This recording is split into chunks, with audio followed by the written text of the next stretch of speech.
Vətəndaşlar gedəcəkləri ünvana bir çox nəqliyyat vasitələrindən gedə bilərlər. Bunlardan biri də qatardır. Qeyd etmək istərdim ki, qatardan istifadə edən vətəndaşlar rahat və təhlükəsiz istədikləri ünvana çata bilərlər. Tək üstünlük ünvana rahat və təhlükəsiz çatmaq deyil. Qatarla uzun məsafəyə səyahətə çıxmaq yorucu olmur. Vaxt dəqiqliyinə gəlincə qatarlar hava şəraitinə baxmayaraq dəqiq qrafiklə işləyir. Bu da sərnişinlər üçün daha əlverişlidir. Üstün cəhəti çoxdur. Çox rahatdır, çox təmizdir. İşçiləri mədəni, nətərdir, yanaşmaları çox yaxşıdır.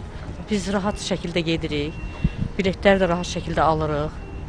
Buradan 12 dəqiqəyə Bakıxanovdayam. Marşrutla gedəndə çox xərclərə düşürdük, işə gedəndə, işdən gələndə gecikmələrimiz olurdu.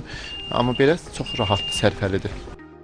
Mütəmadi olaraq Azərbaycan Dəmir Yolları tərəfindən sərnişin məmnunluğunun artırılması, xidmət səviyyəsinin yüksəldilməsi istiqamətində müvafiq işlər görülür.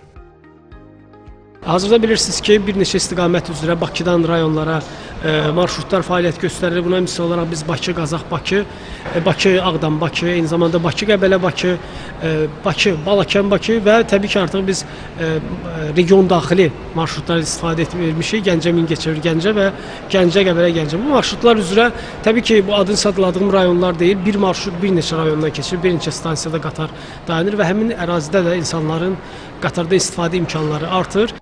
Bəzi sürücülər də öz şəxsi nəqliyyat vasitələrindən deyil, qatarla səfərə çıxmağa üstünlük verirlər. Hətta şəhər daxili və Bakı ətrafı kəndlərə də. Səbəb isə şəhəri cənginə alan tıxaclardan yaxa qurtarmaq və yanacağa qənaət etməkdir.